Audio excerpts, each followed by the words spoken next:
Assalamualaikum warahmatullahi wabarakatuh. Selamat pagi saudara-saudara sekalian. Kita lanjutkan ke masih di bagian stoikometri larutan ya.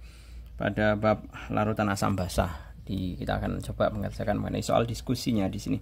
Reaksi asam dan senyawa asam dan senyawa basa selalu menghasilkan garam. Itu benar. Jadi perlu kalian ketahui bahwa asam, kalau kamu mempertemukan asam ditambah basa, itu pasti hasilnya adalah garam ditambah air atau ditambah H2O. Udah rumus pasti. Jadi pernyataan pertama benar. 2. Reaksi suatu senyawa dengan senyawa asam atau senyawa basa selalu menghasilkan gas. Asam atau reaksi suatu senyawa dengan senyawa asam atau senyawa basa itu selalu menghasilkan gas. Belum tentu ya, belum tentu. Kalau di sini kalau dicontohkan yang ke soal kedua itu menghasilkan gas.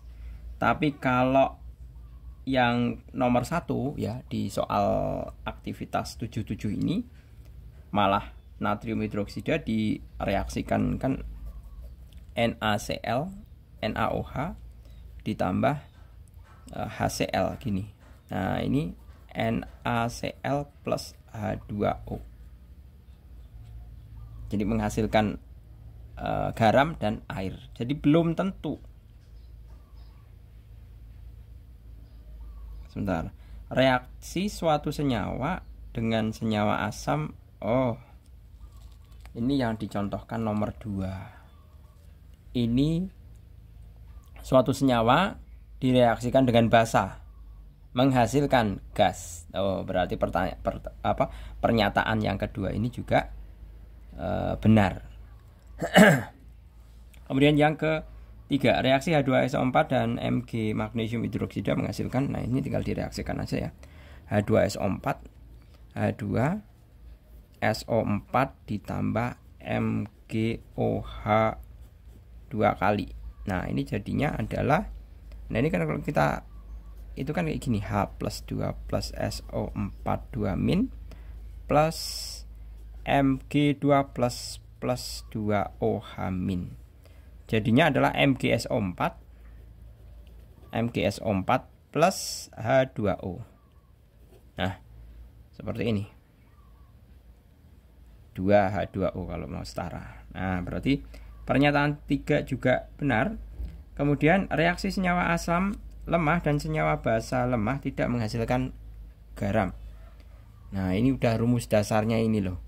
Asam mau lemah mau kuat, kalau direaksikan dengan basa itu pasti hasilnya garam dan air.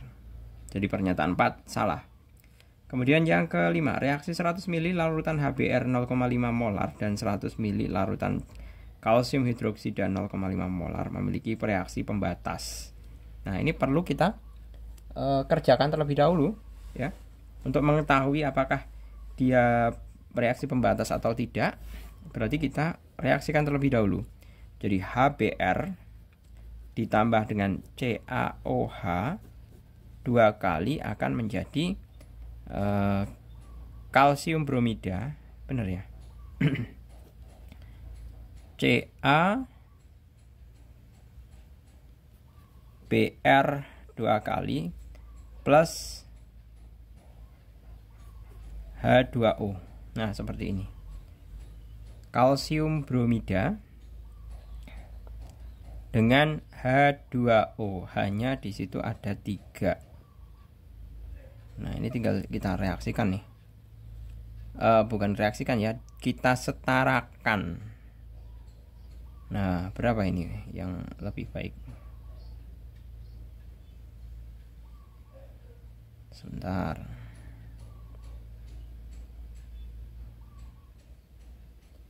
BR-nya ini 2 ya. Ini harus disetarakan ini. Coba misalkan 2 ya. Ini 2, ini kan BR-nya 2. Kalau misalkan ini 2 gini. Ini berarti hanya kan 4. 2, O nya 2. Oh ya udah setara ya, ini sudah setara. Nah sekarang kita coba menghitung masing-masing molnya di sini. Masing-masing molnya di situ ada 100 larutan HBr, berarti HBr itu kan sama dengan 0,1 dikali 0,5 sama dengan 0,05 mol, ya kan. Kemudian untuk kalsium hidroksidanya adalah 0,1 dikali 0,5 sama dengan 0,05 mol. Nah, untuk menentukan reaksi pembatas, bagilah dengan koefisien. Nah, ini koefisiennya kan 1, ini koefisiennya 2. Ini dibagi 1, ini dibagi 2. Ini hasilnya tetap 0,05. Ini hasilnya 0,025. Yang paling kecil siapa? Yang paling kecil ini. Jadi memiliki reaksi pembatas itu benar. Siapa reaksi pembatasnya? HBr. Jadi menentukan reaksi pembatas itu adalah molnya dibagi dengan koefisien. Pilih yang paling kecil. Gitu ya. Lanjut ke pertanyaan berikutnya. Nah, di situ ada kalsium hidroksida ya. Ada kalsium hidroksida direaksikan dengan asam nitrat. Nah, tuliskan reaksi molekuler dan reaksi ionnya. Nah, kita bisa, ini hanya masalah reaksi ya. Berarti nomor 2 CaOH 2 kali ditambah dengan HNO3. Nah, ini jadinya apa? Kalau kalian masih bingung, saya pecah kayak gini ya. Ca2 positif plus 2OH negatif. Kalau ini H plus NO3 min. Nah, otomatis kan ini nanti kalsiumnya ketemu dengan ini. Nah, seperti itu. Jadi jadinya adalah Ca karena ini 2 plus, ini NO3-nya harus 2 kali. NO3 2 kali plus H2O. Nah, seperti itu. Ini adalah reaksi molekulernya. Kemudian kalau ditanyakan tentukan garam yang terbentuk.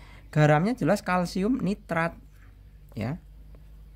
Garam yang terbentuk adalah CaNO3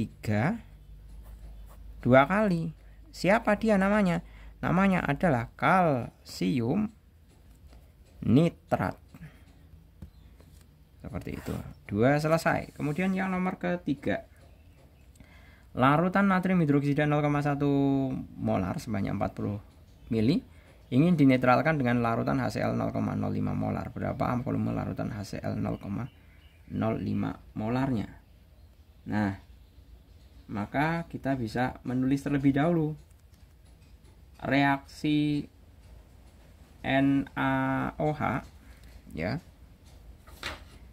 Reaksi NaOH ditambah dengan HCl itu akan menghasilkan NaCl plus H2O. Nah, kita uji dulu di situ bahwa karena ini kan reaksinya adalah reaksi penetralan ya, atau reaksi penggaraman, itu kan pasti habis, ya kan? Maka kita bisa menghitung mol NaOH-nya terlebih dahulu, karena yang diketahui mol NaOH. Mol NaOH itu sama saja 0,1 dikalikan dengan 0,0 ini ya. 0,1 dikalikan 0,04. 0,1 dikalikan 0,04 itu hasilnya adalah 0,004 mol. Nah, dari sini karena ini kan sudah setara, posisi setara. Nah, karena setara dan semua koefisiennya 1, padahal NaOH-nya itu adalah 0,004. Nah, lainnya juga sama. Ya. Ini juga 0,004, ini 0,004, 0,004, ini juga 0,004. Karena apa? Alasannya karena koefisiennya 1. Ya. Koefisiennya 1. Koefisien itu bisa dikatakan angka yang paling depan di depan senyawa itu 1. Nah, otomatis kita bisa menghitung, karena sama ya molnya, kita akan menghitung HCl. Nah, mol HCl itu kan sama dengan molaritas HCl dikali volume HCl. Mol HCl berapa? 0,04. Molaritas HCl-nya adalah 0,05 dikali volume HCl. Volume HCl sama dengan 0,004 dibagi dengan 0,05. Sama dengan berapa ini? Sama dengan 0,4 dibagi 5 sama dengan 0,08 liter. Ya. Kalikan 1000 itu sama saja 80 ml. Selesai. Kemudian yang keempat. Sebenarnya kayak gini bisa ya, kalau hanya sebatas penggaraman atau pengenceran ya. Itu sebenarnya pakai V1 kali M1 sama dengan V2 kali M2. Nah, ini juga bisa. Tapi lebih telitinya pakai ini ya. Lanjut yang nomor keempat di situ. Yang nomor keempat, kita cari kertas yang lebar.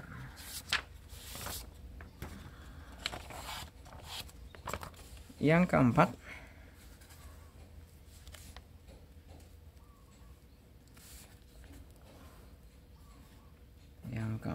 di situ 100 ml HBr. Berarti 100 ml sama dengan 0,1 HBr 0,02 molar. Direaksikan dengan 100 ml sama saja ya, 0,1. Benar ya, 0,1 ini liter. Ini liter dari BaOH 2 kali A molar. Setelah reaksi larutan tersebut diuji dengan kertas lakmus merah, hasilnya warna tetap merah. Kemudian diuji dengan kertas lakmus biru, hasilnya warna tetap biru. Tentukan garam yang terbentuk. Ya jelas, karena ini asam ini basa, hasilnya ya pasti garam. Garam itu kan netral. Ya kan, kalau dikasih lakmus merah ya tetap merah. Kasih lakmus biru ya tetap biru karena dia netral, ya. Kita bisa hitung ini kan berarti molnya ya, mol dari HBr kita bisa hitung. Mol HBr dulu, mol HBr sama dengan MHBr kali VHBr. 0,1 kali 0,02 sama dengan 0,002, ya kan, mol. Nah, sekarang tinggal kita reaksikan HBr ditambah dengan BaOH 2 kali akan menjadi BaBr, barium bromida ya. Barium itu 2 positif, berarti Br-nya mesti 2 ya. BaBr2 plus H2O. Nah, seperti ini. Ya kan? Kita perlu menyetarakan terlebih dahulu. Ini mestinya 2H ya. Berarti ini juga 2. Ba-nya 1 udah. Nah, ini setara. Kita masukkan HBr-nya di sini. HBr-nya 0,02. Nah, berarti ini kan otomatis karena ini koefisiennya 2, otomatis berapa di sini? 0,01. Ini 0,001. Ya kan? Ini sama kalau ini 0,002. Jadi kalian lihat ini loh. Nah, ini kan koefisiennya 1 kan separuhnya berarti. Nah, kemudian yang ditanyakan adalah tentukan garam yang terbentuk dan nilai A. Garam yang terbentuk itu adalah 0,01 ya, mol. Jadi garam yang terbentuk adalah 0,001 mol barium bromida. Nah, ini barium bromida. Nah, kemudian pertanyaannya kita diminta untuk mencari nilai A-nya. Nah, otomatis kita punya mol BaBr2 sama dengan molaritas kali V. Molnya 0,01 sama dengan molaritasnya itu yang dicari. Ini kan M-nya A ya, dikalikan volumenya, ya kan. Nah, volumenya kan jelas 100 dengan 100. 100 dengan 100 itu berapa? Kan 200. Ya kan? 200 mili berarti 0,2. Nah, berarti tinggal kita masukkan bahwa molaritas adalah 0,001 dibagi 0,2. 0,1 dibagi 2. Iya kan? 0,01 dibagi 2. Molaritas sama dengan 0,01 itu sama dengan dibagi 0,005 molar M. Nah, selesai. Gitu ya. Jadi diingat kenapa ini dibagi 0, dikalikan dengan 0,2 itu berasal dari volume. Volume sama dengan 200 ml sama dengan 0,2 liter. Ini asal-asalnya. Gitu. Kemudian yang nomor kelima. Nomor kelima ya. Sini aja enggak apa-apa ya. Nah, sebanyak 6 gram kalsium karbonat direaksikan 200 ml larutan asam klorida 0,5 molar. Bla bla bla. Tentukan gas yang dihasilkan. Nah, kita reaksikan aja. Pertama cari mol apa? Mol ini ya. Mol ini, kemudian mol ini. Nanti coba dilihat ada reaksi pembatasnya atau tidak. Seperti itu. Jadi kita bandingkan nanti. Mol CaCO3 sama dengan gram per mr. Gramnya berapa? 6 gram. Mr-nya berapa? CaCO3. CaCO3, Ca itu 40, C-nya 12, kemudian O-nya 3, 48 ya. 48. Nah, berarti sama dengan 0 nyimpen 1, 100. Sama dengan 0,06 mol. Nah, ini adalah untuk mol CaCO3. Nah, sekarang kita bisa menghitung juga mol HCl. Mol HCl sama dengan molaritas dikalikan volumenya, molaritasnya 0,5 kalikan 0,2. Ya kan? Berarti sama dengan 10/100. 10/100 berarti 0,1 mol. Nah, sekarang tinggal kita bagi. Bukan kita bagi. Kita tentukan reaksi pembatasnya dulu. Jadi kita biasa reaksikan CaCO3 plus HCl akan menjadi jelas ya kalsium.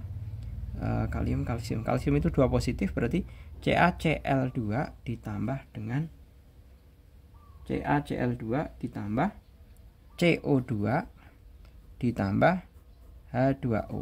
Jadi ini senyawa direaksikan dengan asam, hasilnya ada gasnya, gas CO2. Sesuai dengan sebelumnya ya, soal aktivitas 77 itu kan Pak Jul mengatakan suatu senyawa jika direaksikan dengan asam atau basa akan menghasilkan gas. Itu benar atau salah? Nah, ternyata benar. Mula-mula Pak Jul jawabnya salah, tapi kemudian Pak Jul revisi. Nah, kita lihat di situ mula-mula terlebih dahulu ya. Mula-mula adalah 0,06 ini. 0,06. HCl-nya 0,1. Ya kan? Nah, kemudian reaksinya, nah tentunya reaksi itu pasti harus habis. Iya kan? Sebentar. Ini kalau kita setarakan ya. Ini Cl-nya ada 2 nih, 2 berarti di sini. Ya, 2. Kemudian reaksi ya. Kita bisa bagi ya. Nah, sekarang baru tentukan reaksi pembatasnya. Reaksi pembatasnya ini CaCO3 dibagi 0,06 kan dibagi 1, tetap ya. Tapi kalau yang ini reaksi pembatasnya berapa? 0,1 dibagi 2 berapa? 0,05. Nah, antara 0,06 dengan 0,05 lebih kecil siapa? 0,05 kan? Nah, berarti di sini adalah yang bereaksi adalah 0,05. Seperti itu. Berarti reaksi 0,05 ini juga 0,05. Ya kan? Nah, kemudian pertanyaan lanjutannya adalah di situ gas yang dihasilkan pada reaksi tersebut. Nah, kita bisa hitung gas yang dihasilkan adalah jelas ya. Ini gas yang dihasilkan adalah karbon dioksida. Nah, kemudian volume gas tersebut pada suhu dan tekanan standar. Nah, kita bisa hitung, nggak usah pakai kertas, pakai ini aja. Volume gas yang dihasilkan berarti kan kita berpatokan dengan ini mol 0,05 ini, ya kan? Karena ini kan koefisiennya sama 1, ini 1, padahal yang bereaksi kan 0,05. Berarti mol CO2 sama dengan 0,05 panah, volume CO2 sama dengan mol kali 22,4 sama dengan 0,05 kali 22,4. Hasilnya adalah 1,12 liter. Seperti itu. Oke, kemudian yang soal ke-6. Logam besi padat yang direaksikan dengan larutan asam sulfat dapat menghasilkan gas hidrogen ya. Di situ dapat menghasilkan gas hidrogen. Tentukan jumlah mol logam besi dan volume larutan asam sulfat 2 molar yang diperlukan untuk menghasilkan 6,72 liter gas hidrogen pada suhu dan tekanan standar. Yang ke-6 itu diketahui H2SO4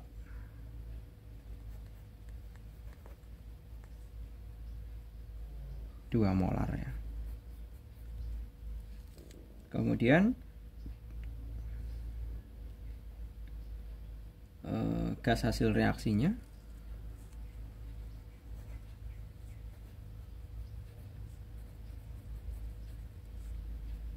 (6,72 liter).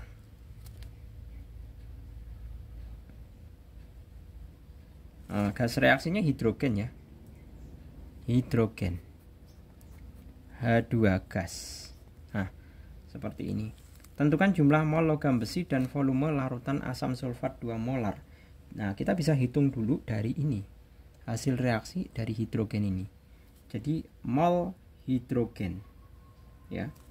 Kita bisa cari mol hidrogen atau mol H2 sama dengan 6,72 liter dibagi 22,4.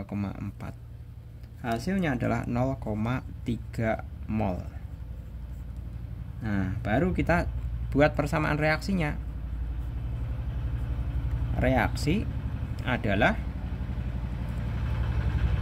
Fe besi solid ya, ditambah dengan H2SO4 akan menghasilkan FeSO4 ditambah dengan H2.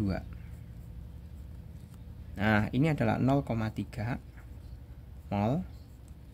Ini posisi sudah setara ya. Ini posisi sudah setara.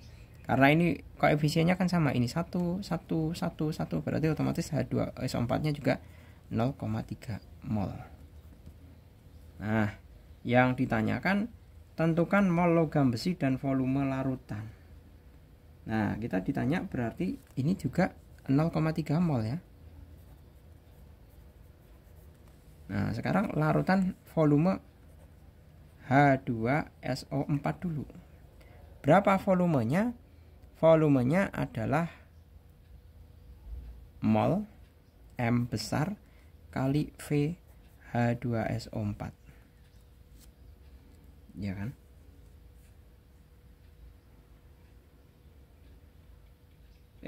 Kok volume sama dengan molaritas itu sama dengan volume dibagi mol ya. Berarti volume sama dengan M kali mol.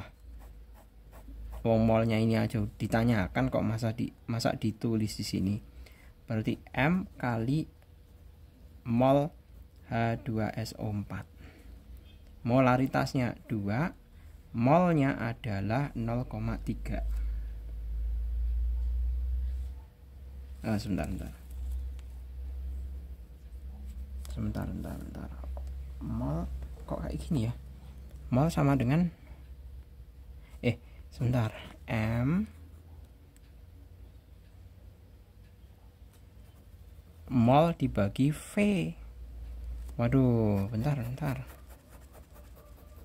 Kacau nih. Yang ditanya V, berarti V sama dengan mol dibagi M. Sama dengan molnya adalah 0,3 dibagi M-nya 2 sama dengan 0,15. Nah, liter ya. Nah, ini sudah ketemu. Kemudian jumlah mol logam besi. Kalau jumlah mol logam besinya jelas ini ya, 0,3 mol. Seperti itu.